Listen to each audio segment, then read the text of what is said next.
Mày không xứng đáng làm người đứng đầu. Mày là một đứa không nỗ lực. Tại sao đội nhóm của mày không trung thực? Được rồi ạ.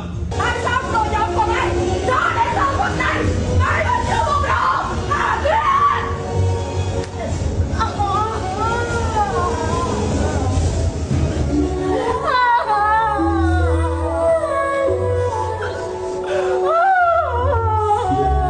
Em xin lỗi chị.